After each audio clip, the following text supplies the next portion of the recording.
Yan, good day mga guys, mga kasuki.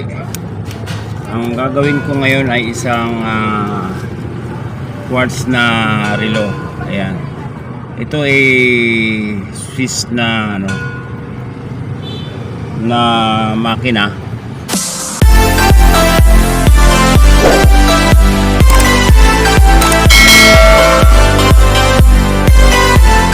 Ito mga kasuki, ngayon na ito, medyo out of stock na itong mga ganito, no. So may problema na itong makina na to. Ang gagawin natin is replacement na tayo, mag-replacement. Yan, replacement ng makina. Magsusot muna tayo ng ating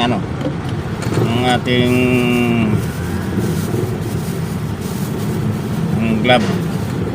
Yan mga kasuki. Ang pangalan ng makina ay Westar Quartz. Yan. Ang Westar, iba-iba ang minsan ang mga makina niyan. Minsan merong Japan din yan ang mga makina. Yan. So binilang ko yan ng makina dun sa Quiapo mga kasuki, no? Kahapon, nag-Quiapo tayo kahapon.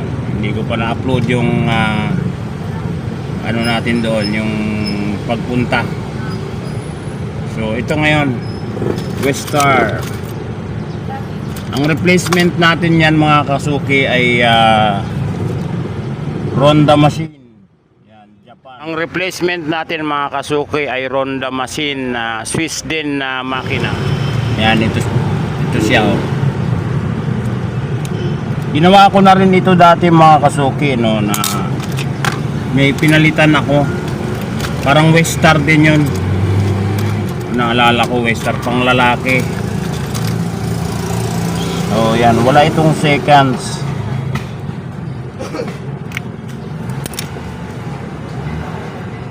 Tanggalin na natin.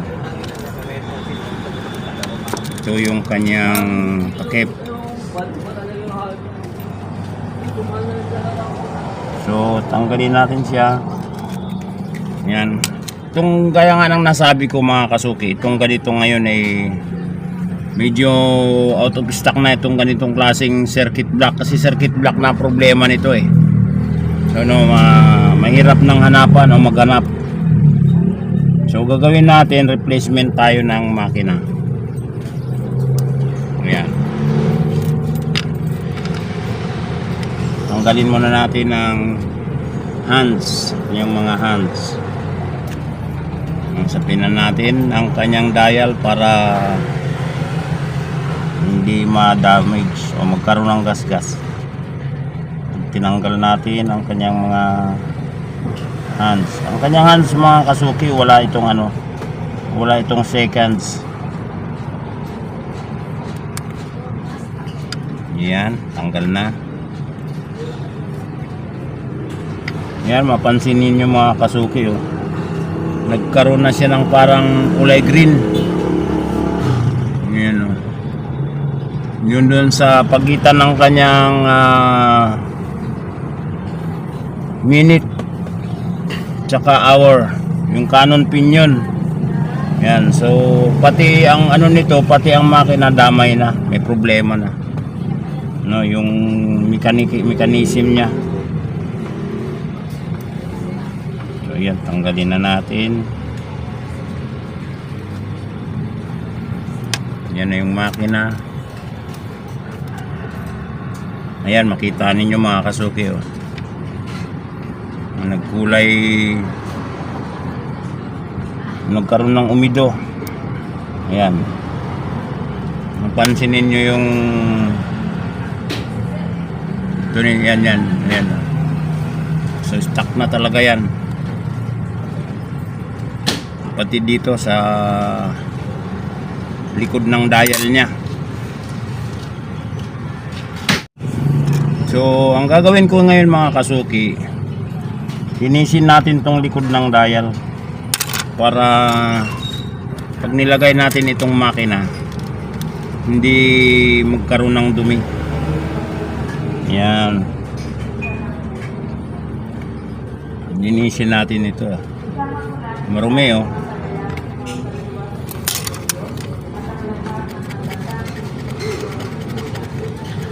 para hindi humawa itong dumi doon sa bagong makina.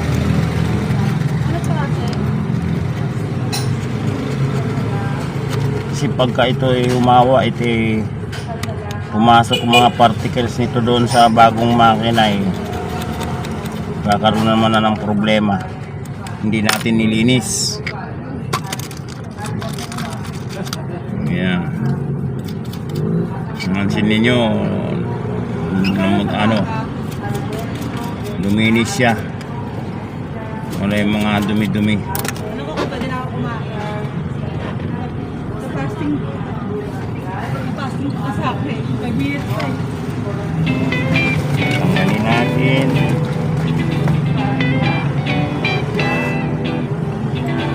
Yung pinakapaa. Kasi ididikit na lang natin mga kasuki ang kanyang bagong makina.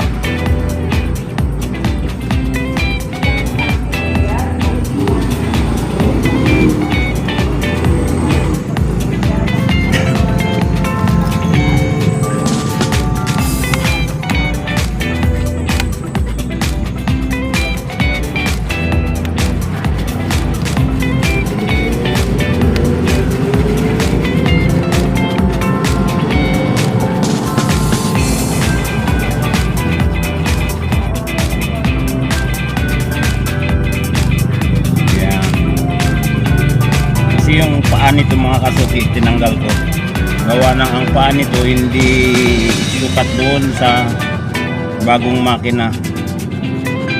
So tanggalin na lang natin yung paa nya at ididikit na lang natin yung makina.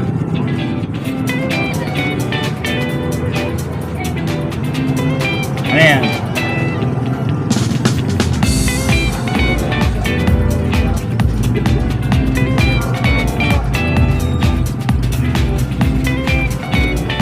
Yan, linis na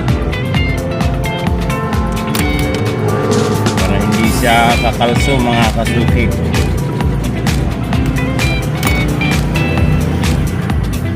Okay,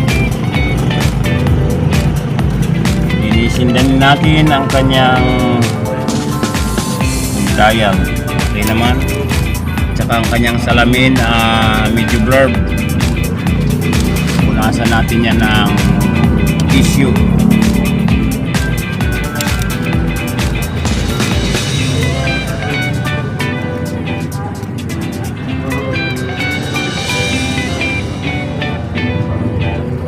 Ayan, okay.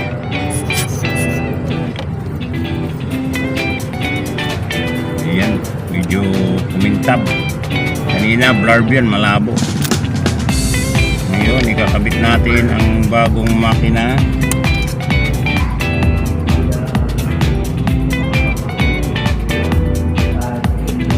Kaya nga nang sinabi ko mga kasuki, meron na rin akong ginawa na ganito. Kung naalala ko, Westar din siya. Change machine din siya. Ngayon, paglagay nito, lalagyan lang natin ng, pagdikit nito, lalagyan lang natin ng, pandikit lang yan ay rugby lang mga kasuki, rugby. Dito lang sa mga bandang baba. Yan.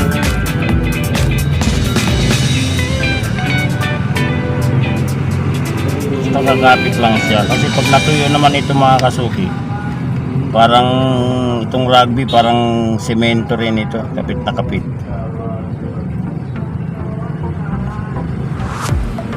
Yan. Kunting-kunti lang, hindi malalagyan yung ibang mga parts. Mamaya pa, 5:30. Yan. Kakabitan natin mga kasuki. Okay. Ngayon, ikabit natin ang mga hands. Ito yung mga bagong hands. Itong makina mga kasuki na binili ko, may kasama na itong hands o mga kamay.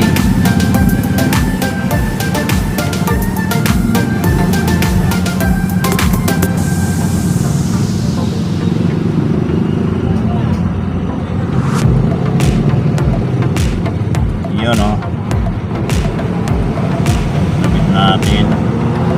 Fitted tong mga hands na to. Kasi yung dating hands niya, itong kamay, itong dating makina, hindi po kasya dito sa bagong makina. So may sadya talaga siyang kamay para sa dito sa bagong makina.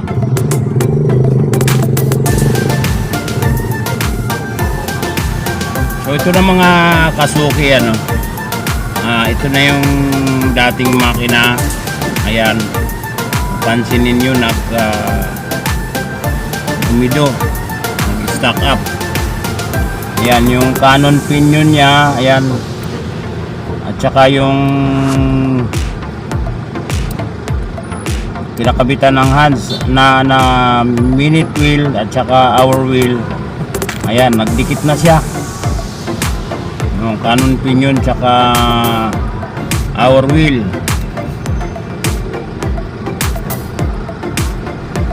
So yan, ito na yung bago. Ayan, mapansinin nyo, mga under na yan mga kasuki, wala lang siyang seconds, no? Na-replace na, nakabit na natin pati yung kanyang pihitan at saka bagong stem. Kasi itong dati hindi pwedeng ilagay itong dating stem niya doon sa bago. May sariling stem yan at saka may sariling hands. Yan, ito na isang relo na nagawa natin or naayos. So ito na yung replacement niya. Swiss pala ito mga kasuki. Yung dati niyang makina ay Swiss. Yan, Swiss ito. Ngayon itong pinalit natin is Swiss din. Yan, so alam naman ito ng may-ari, okay naman sa kanya. Ang importante is magamit at mapakinabangan ulit. Ayan, ganda, no? Kung mamahalin ito, tingin ko nito, estimate ko nito sa market o sa mga bilihan is nasa mga 3K to o 4K. Ayan, ganda siya, oh. Square. Yan, may nakatatak Westar quartz. Ayan, meron pang parang design. So okay na ito mga kasuki.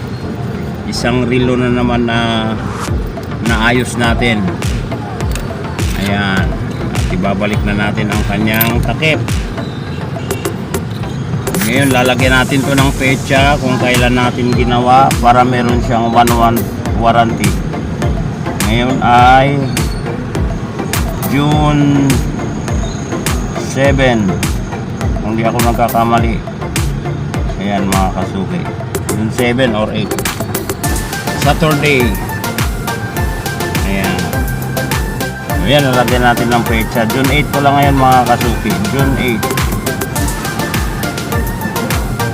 Change machine.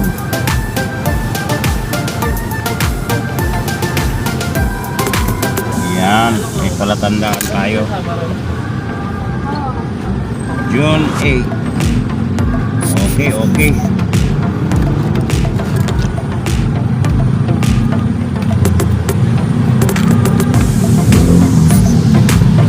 Actually mga kasuki, dumaan ni may-ari nito.